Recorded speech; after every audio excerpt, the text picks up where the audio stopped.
প্রিয় দ্বীপবাসী, আসসালামু আলাইকুম।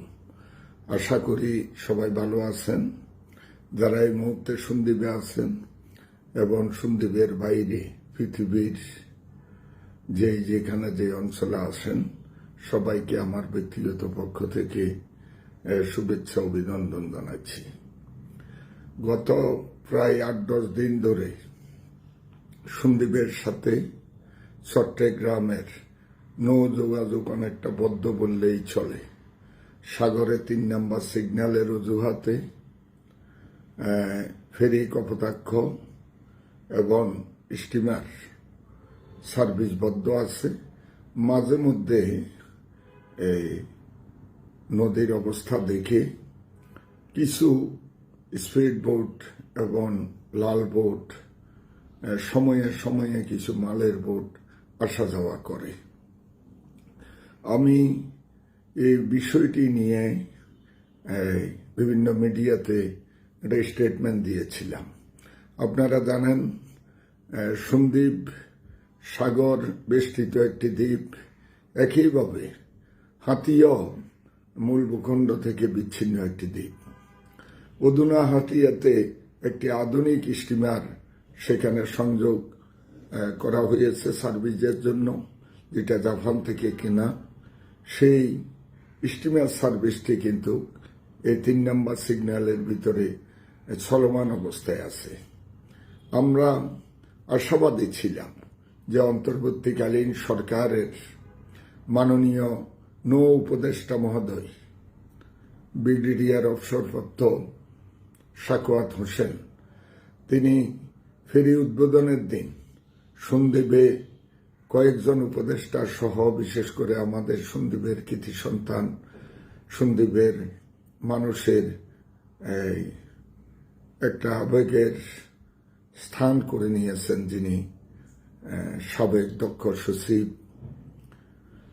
আমাদের 5টি গুরুত্বপূর্ণ মন্ত্রণালয়ের দায়িত্বে নিয়োজিত যোগাযোগ, রেলপথ, বিদ্যুৎ, জ্বালানি ও খনিজ সম্পদ মন্ত্রণালয়ের মতো গুরুত্বপূর্ণ মন্ত্রণালয়ের দায়িত্বে নিয়োজিত মাননীয় উপদেষ্টা ডক্টর ফয়জুল কবির সহ কয়েকজন উপদেষ্টা সন্দ্বীপ আগমন করেছিলেন এবং প্রধান উপদেষ্টা সেদিন ভার্চুয়ালি উপস্থিত সন্দ্বীপবাসীর সাথে এবং দেশে যারা এই অনুষ্ঠানটি সরাসরি দেখেছেন তারা লক্ষ্য করেছেন।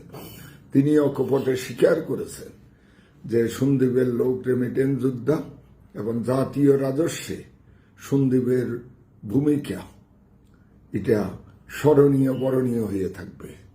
সেই ক্ষেত্রে সন্দ্বীপ দীর্ঘদিন উন্নয়ন থেকে বঞ্চিত। আমরা ক্রমান্বয়ে সন্দ্বীপের মূল সমস্যাগুলোর সমাধান করব।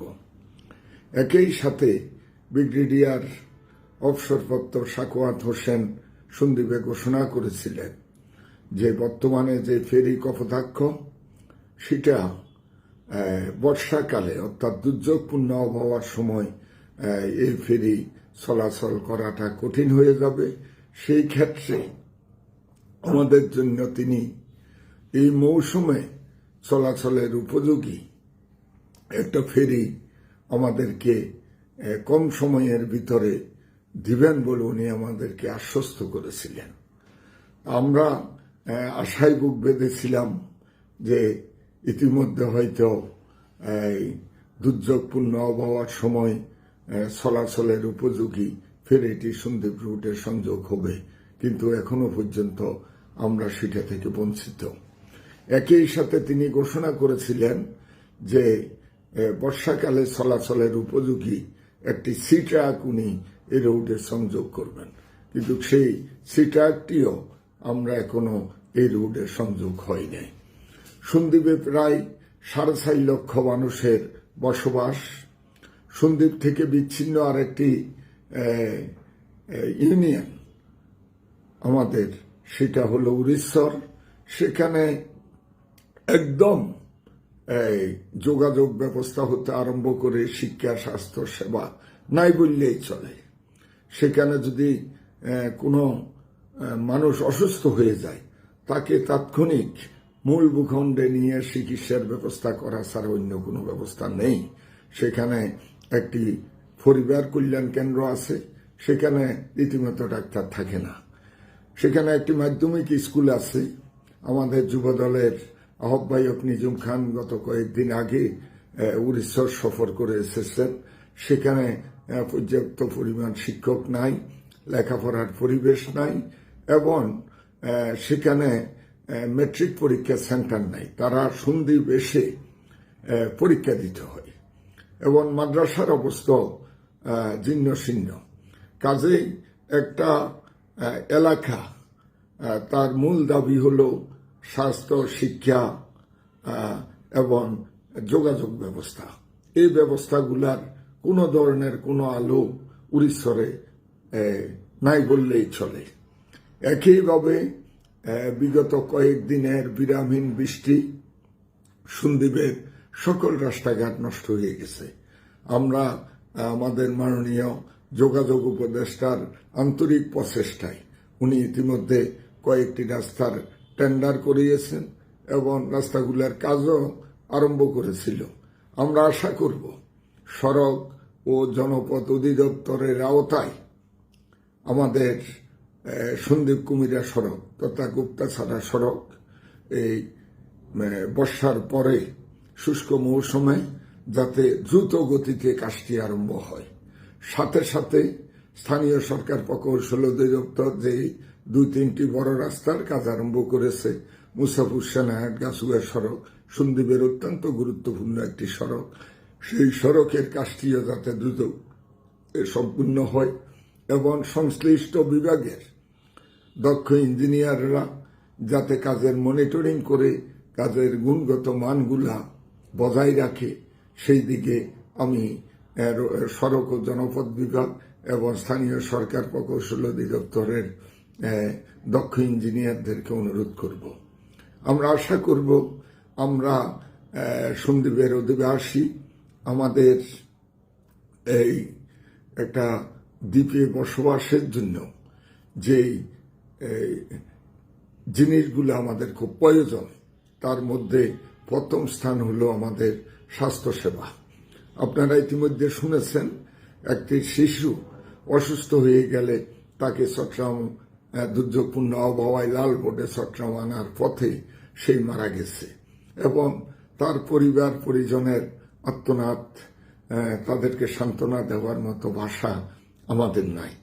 তাই আমি আশা করব সন্দ্বীপে যে 31 বেডের হাসপাতাল, গাছু হাসপাতাল, 20 বেডের হাসপাতাল যেটা আমাদের মালেক মুন্সির বাজার অর্থাৎ সন্দ্বীপ কুমিরা সড়কের মাঝে অবস্থিত, সেই 20 বেডের হাসপাতালের কার্যক্রম যদি প্রশাসনিক কার্যক্রম আরম্ভ করা যায় এবং 31 বেডের হাসপাতালে সেখানে একটি আইসিইউ যদি স্থাপন করা যায়, তাহলে প্রাথমিক পর্যায়ে যে চিকিৎসার ব্যবস্থা সেটা সন্দ্বীপে হবে।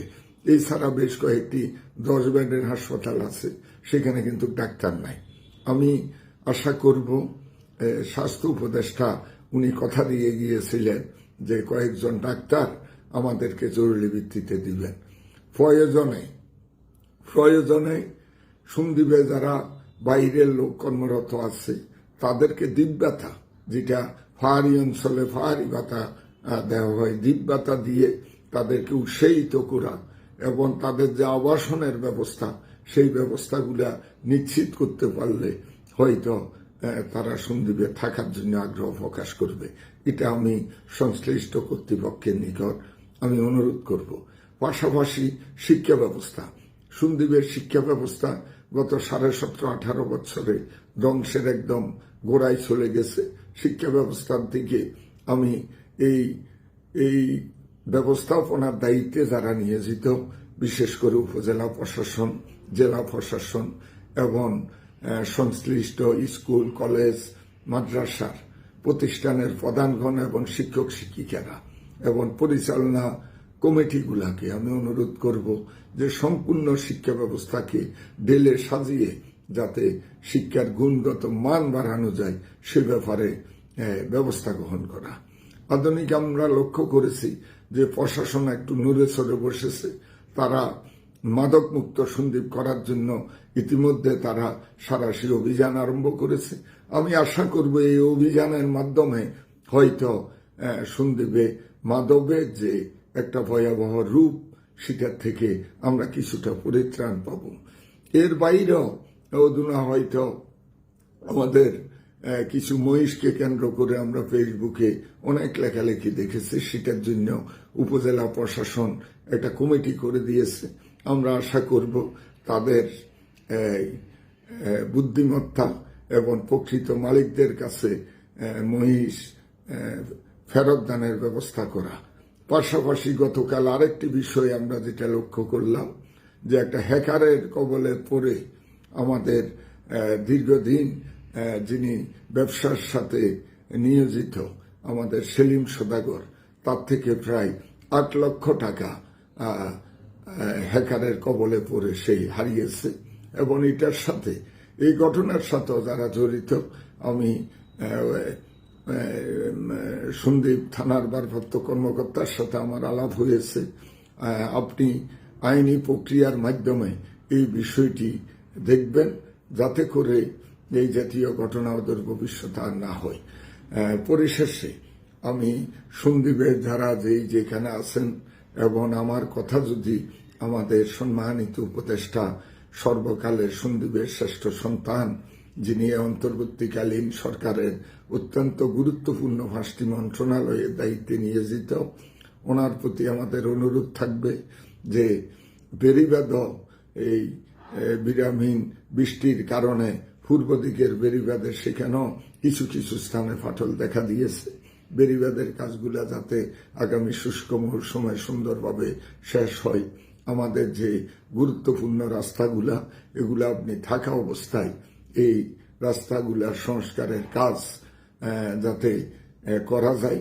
বিশেষ করে আমি বারবার বলেছি যে সন্দ্বীপ কুমিরা সংযোগ সড়ক, এই গোপটাছাড়া সড়ক, এটা আমাদের প্রাণের দাবি। আমি সচিব মহোদয় যেদিন সন্দ্বীপ এসেছিল, সচিব মহোদয় এবং সড়ক ও জনপথের চিফ ইঞ্জিনিয়ার সহ সকল সড়ক ও জনপথের ইঞ্জিনিয়াররা সেদিন ফেরি কপোতাক্ষে ছিল। তাদের উপস্থিতিতে আমি আমাদের জাহাঙ্গীর সাহেব সহ কয়েকজন আমরা ওনার সাথে আলাপ করেছি। আমরা ওনাকে এই যে 2 লাইনের যুক্তিটা উপস্থাপন করেছি। যেহেতু ফেরি চলাচল করে, এখানে অনেক গাড়ি এখন সরাসরি আসে, যার কারণে 2 লাইন যদি করা না হয়, এই জনগুরুত্বপূর্ণ রাস্তাটি যদি 2 লাইনে পরিণত করা হয়, তাহলে সন্দ্বীপের যোগাযোগের সাময়িক একটা ভালো ব্যবস্থা হবে।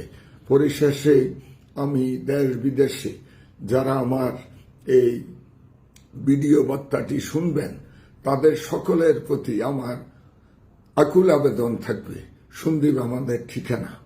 আমরা জন্মেছি এই দ্বীপে, এবং মৃত্যুর পর স্থায়ীভাবে আমাদের লাশ দাফন করা হবে এই দ্বীপে। আসুন আমরা যে মতের হই না কেন, যে পথের হই না কেন, সবাই ঐক্যবদ্ধভাবে সন্দ্বীপকে এগিয়ে নিয়ে যাওয়ার জন্য আমরা সহযোগিতা করি। পাশাপাশি আমি বলবো যে আগামী কিছুদিন পরে নির্বাচনের একটা আবহাওয়া বিরাজমান। এখানে আমাদের দল, যেটা বাংলাদেশ জাতীয়তাবাদী দল, এ দলের মালিকানা দেশনেত্রী বেগম খালেদা জিয়া। এই দলের মালিক আমাদের বিএনপির ভারপ্রাপ্ত চেয়ারম্যান দেশনায়ক তারেক রহমান। ওনারা যাকেই মনোনয়ন দিবে, আমরা দানের শীষ যাকে উপহার দিবে, আমরা সবাই মিলে তার নির্বাচন করব। এখানে অনেক প্রতিদ্বন্দ্বী আছে, অনেক প্রতিদ্বন্দ্বীর অগণিত সমর্থক আছে। সকলকে আমরা অনুরোধ করব, আমরা কিন্তু দিন শেষে বাংলাদেশ জাতীয়তাবাদী দলের অনুসারী। বিগত 17-18 বছরে যদি আপনি হিসাব উপস্থাপন করেন, কেউ আপনারা শান্তিতে থাকতে পারেন নাই। বিদেশেও যারা আছেন, তারাও কিন্তু নিরাপদে থাকতে পারেন নাই, কারণ আপনার আত্মীয় স্বজন তারা সন্দ্বীপপুরে আছে। তারা যদি অসুবিধার সম্মুখীন হয়, সেটা আপনার অসুবিধা। আর যারা দেশে আছেন, তাদের কষ্টের কথা, সীমাহীন দুর্ভোগের কথা আমি নতুন করে আর উপস্থাপন করতে হবে না।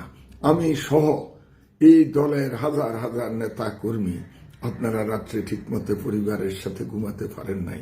আপনাদের ব্যবসা বাণিজ্য, জায়গা জমি সব আপনারা হারিয়েছেন, অনেকে পঙ্গু হয়েছেন, অনেকে আহত হয়েছেন, অনেকে মার খেয়েছেন, অনেকে মামলার ঘানি এখনো টানছেন। আজকে প্রায় 1 বছর হতে চলল ফ্যাসিস্টের পতন হয়েছে, কিন্তু সন্দীপের মামলাগুলা এখনো শেষ হয়নি, এখনো আপনাদের কোর্টের বারিন্দায় যেতে হচ্ছে। আমি সহ যারা আমরা নির্যাতনের শিকার হয়েছি, আসুন আমরা অঙ্গীকার করি, দিন শেষে আমরা বিএনপি, আমরা একে অপরের ভাই, আমরা একসাথে ধানের শীষকে নিয়ে নির্বাচন করতে হবে। আজকে দলের বিরুদ্ধে, দলের নেতাদের বিরুদ্ধে অনেক ষড়যন্ত্র হচ্ছে। আপনারা জানেন, একটা বিশেষ গোষ্ঠী আর কিছু নতুন দলের ছেলেরা, যাদের মানে শুধুমাত্র 5 তারিখের পথ পরিবর্তনে হয়তো বিশেষ কয়েকটা দিনে কিছু কন্ট্রিবিউশন ছিল, কিন্তু 17.5 বছর 18 বছর আমরা আমাদের দলের ভারপ্রাপ্ত চেয়ারম্যান দেশনায়ক তারেক রহমানের নেতৃত্বে এই পেশিবাদের বিরুদ্ধে আমরা যারা মাঠে আন্দোলন করেছি, আমাদের বিরুদ্ধে, আমাদের সিনিয়র নেতাদের বিরুদ্ধে আজকে ষড়যন্ত্র করা হচ্ছে। আজকে নির্বাচনকে কালক্ষেপণ করে দেশে একটা কৃত্রিম সংকট সৃষ্টি করার জন্য পয়তারা করছে। আপনারা জাতীয় সেই সমস্যাগুলোর দিকে তাকান, তাহলে আমার মনে হয় অনেক সমস্যার সমাধান হয়ে যাবে। এখানে যারা আমরা নির্বাচন করার জন্য যারা দলের কাছে মনোনয়ন চাইব, যারা আমাদের অনুসারী, তাদের প্রতি আমার অনুরোধ থাকবে, আমরা এমন কোনো কিছু করব না যাতে করে আমার মাঝে আপনার একটা দেওয়াল স্থায়ীভাবে স্থাপন হয়। কারণ দিন শেষে আমরা একসাথে সন্দীপ বসবাস করব, দিন শেষে আমরা সবাই একসাথে আমরা নির্বাচন করব, আমরা এই দ্বীপে একসাথে বসবাস করব। আপনারা সবাই ভালো থাকবেন, সুস্থ থাকবেন। আবার হয়তো কোনো একটা বিষয় নিয়ে আপনাদের সামনে আসবো। আমি আবারও অন্তর্বর্তীকালীন সরকারের মাননীয় নৌ পরিবহন উপদেষ্টা ব্রিগেডিয়ার সাকোয়াত সাহেবের কাছে 4.5 লক্ষ দ্বীপবাসীর একটা পরিয়াদ, আজকে দীর্ঘ 10 দিন ধরে আমরা আমাদের প্রয়োজনে, আমরা ডাক্তারি সেবার জন্য আমাদের কলেজ বিশ্ববিদ্যালয়ে আমাদের লেখাপড়া চলমান, আমরা ব্যবসা বাণিজ্যের জন্য জরুরি প্রয়োজনে, জরুরি সারারতের জন্য আমরা মূল ভূখণ্ডে আসতে পারি না। আমাদের আজকে এই আধুনিক যুগে এখনো আমাদেরকে এই মান্দাত্তা আমলের মতো এই ব্যবস্থায় থাকতে হবে। আপনার প্রতি অনুরোধ, আপনি অনতিবিলম্বে আমাদের এখানে আপনার কমিটমেন্ট অনুযায়ী এই বর্ষাকালে এবং দুর্যোগপূর্ণ আবহাওয়ায় চলমান একটি জাহাজ অথবা একটা ফেরি, যেটা আপনি কোস্টাল ফেরির কথা বলেছেন, আমাদেরকে স্বপ্ন দেখিয়েছেন, সেটা আমরা বাস্তবায়ন চাই। এবং একটি সি ট্র্যাক যদি এই যোগাযোগের সাথে সম্পৃক্ত হয়, আমরা খুশি হব, আমরা আনন্দিত হব। আপনারা আরেকটি ঘোষণা দিয়েছিলেন যে রাত্রের বেলায়ও জরুরি সময়ে যাতে স্পিড বোট যাতে নৌ যোগাযোগ করতে পারে, তার জন্য পর্যাপ্ত পরিমাণ আলোকিত বয়া সংযোগ করে যাতে করে রাত্রের বেলায়ও এখানে সার্ভিস দেওয়া যায়, সেই ব্যবস্থাটি করবেন। আল্লাহ হাফেজ। উপদেষ্টা মন্ডলীর কাছে কৃতজ্ঞ, বিশেষ করে প্রধান উপদেষ্টা এবং আমাদের সন্দীপের কৃতি সন্তান মাননীয় ডক্টর ফয়জুল কবির সাহেব, আপনার নেতৃত্বে সন্দীপের এই দীর্ঘদিনের যে সঞ্চিত সমস্যাগুলা, এই সমস্যাগুলা যাতে সমাধান হয়। অনেকে বিদ্যুতের খুঁটির ডিমান্ড করেছে, বিদ্যুৎ সংযোগের যে ভারসাম্যের কথা আমরা বারবার বলি, আওয়ামী লীগ আমলে যারা বঞ্চিত হয়েছে তাদের ঘরে ঘরে বিদ্যুৎ পৌঁছে দেওয়া, রাস্তাগুলা দ্রুত গতিতে মেরামত করা, স্কুল কলেজ এবং প্রতিষ্ঠান, যেসব প্রতিষ্ঠানে বিশেষ করে মাদ্রাসায় এই 15-16 বছরের বৈষম্যের শিকার হয়েছে, সেখানে কোনো অবকাঠামো উন্নয়ন হয়নি, সেগুলোর উন্নয়ন এবং বিশেষ করে স্বাস্থ্য ক্ষেত্রে মাননীয় স্বাস্থ্য উপদেষ্টা আপনি একটু নজর দেন, কিছু ডাক্তার কিছু নার্স নিয়োগ দেন এবং তাদেরকে দিব্যাতা দিয়ে হলেও তাদেরকে আকৃষ্ট করেন। আল্লাহ হাফেজ। বাংলাদেশ জিন্দাবাদ, বাংলাদেশ জাতীয়তাবাদী দল জিন্দাবাদ। প্রিয় সন্দীপবাসী, আপনারা ভালো থাকবেন, সুস্থ থাকবেন। আল্লাহ হাফেজ।